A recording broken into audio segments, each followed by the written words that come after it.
আবারও আপনাদের স্বাগতম জানাচ্ছি প্যাভিলিয়ন স্পোর্টস মর্টেমে। বাংলাদেশ সময় শনিবার 11:30টায় সান্তিয়াগো বার্নাব্যুতে মুখোমুখি হচ্ছে দুই চিরপ্রতিদ্বন্দ্বী রিয়াল মাদ্রিদ ও বার্সেলোনা। এল ক্লাসিকো নিয়ে আমি আপনাদের সাথে আছি প্রিয়।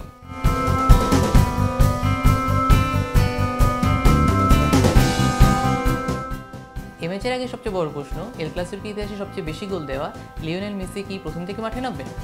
2007 সালে সর্বশেষ এল ক্লাসিকো মিস করেছিলেন তিনি। সেই ম্যাচে রিয়াল মাদ্রিদ জিতেছিল 1-0 গোলে। সেপ্টেম্বর মাসে চোট পাওয়ার পর মেসি বার্সার হয়ে মাঠে নামতে না পারলেও গত সপ্তাহ থেকে বার্সেলোনা বি দলের হয়ে অনুশীলন নেমেছেন তিনি। তো দেখা যাক লুইস এনরিকে কি তাকে প্রথম থেকে মাঠে নামানোর ঝুঁকি নেবেন নাকি দ্বিতীয়াতে বদলি হিসেবে নামাবেন। এবার দেখে আসি দুই দলের কোচ কীভাবে তাদের দল সাজাবেন। ইনজুরি সমস্যার কারণে কোনো নির্দিষ্ট ফরমেশনে এই মৌসুমে দল নামাতে পারেনি রাফায়েল বেনিতেজ, তবে এই ম্যাচে 4-3-3 ফরমেশনে দল নামাবেন তিনি। গোলপোস্টের নিচে ফিরছেন নাভাস, ভার্নে এবং রামোস দেখা যাবে সেন্টার ব্যাক পজিশনে, দানিলো এবং মার্সেলো খেলবেন উইং ব্যাক হিসেবে, কাসেমেরো, ক্রুজ এবং মদ্রিচ সামলাবেন রিয়াল মাদ্রিদের মিডফিল্ড। অ্যাটাকিং থার্ডে বেল এবং রদ্রিগেজের সাথে স্ট্রাইক পজিশন থাকবেন রোনালদো, তবে বেনজেমা ফিল্ডে ফরমেশনে কিছুটা রদবদল হতে পারে।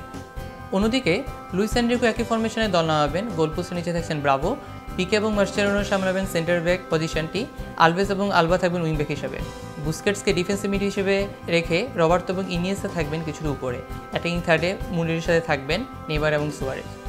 11 ম্যাচ থেকে 27 পয়েন্ট নিয়ে লা লিগায় সবার উপরে আছে বার্সেলোনা। 3 পয়েন্ট কম নিয়ে তাদের নিচে আছে রিয়াল মাদ্রিদ। তো রিয়াল মাদ্রিদ চাইবে হোম ম্যাচটি জিতে বার্সেলোনাকে ধরে ফেলতে।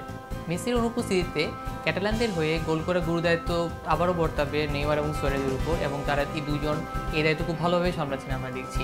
বার্সেলোনার হয়ে লা লিগায় গত 17টা গোলের সবকটি এই দুজনের কাছ থেকে এসেছে। মেসির সাথে অনুশীলনে ফিরেছেন ইভান রাকিটিচও। বার্সার কোচ লুইস এনরিকে মিডফিল্ডে পেতে চাইবেন এই ক্রোয়েশিয়ান মিডফিল্ডারকে, সেক্ষেত্রে সাইড বেঞ্চে চলে যেতে হতে পারে মুনিরকে। একইভাবে রাফায়েল বেনিতেজও তার দলে পেতে চাইবেন স্ট্রাইকার করিম বেনজেমাকে। প্রথম 4টি লা লিগা ম্যাচে গোল দেওয়া এই ফ্রেঞ্চ স্ট্রাইকার দলে আসলে রিয়াল মাদ্রিদের ফরমেশনও ধীরে ধীরে চেঞ্জ হতে পারে। সেক্ষেত্রে তারা হয়তো তখন 4-2-3-1 ফরমেশনে মাঠে নামবে, এবং দুর্দান্ত ফর্মে থাকা কাসেমিরোকে তখন হয়তো প্রথম একাদশে নাও দেখা যেতে পারে। মাঠের বাইরে আরও একটি ব্যাপার উদ্বেগের কারণ হয়ে দাঁড়িয়েছে। গত সপ্তাহে প্যারিসে ভয়াবহ সন্ত্রাসী হামলার আজ লাগতে শুরু করেছে মাদ্রিদেও। এই ম্যাচকে ঘিরে এর মধ্যেই সর্বোচ্চ নিরাপত্তা ব্যবস্থা নেওয়া হচ্ছে, মোতায়েন করা হচ্ছে প্রায় 1500 পুলিশ। ফুটবলপ্রেমীরা চাইবে কোনো অবস্থাতেই যেন এল ক্লাসিকো বিঘ্নিত না হয়। কেমন হতে পারে এই ম্যাচের ফলাফল? 2010-11 মৌসুমের পর এল ক্লাসিকোতে কোনো দল এখন পর্যন্ত ক্লিন শিট রাখতে পারেনি।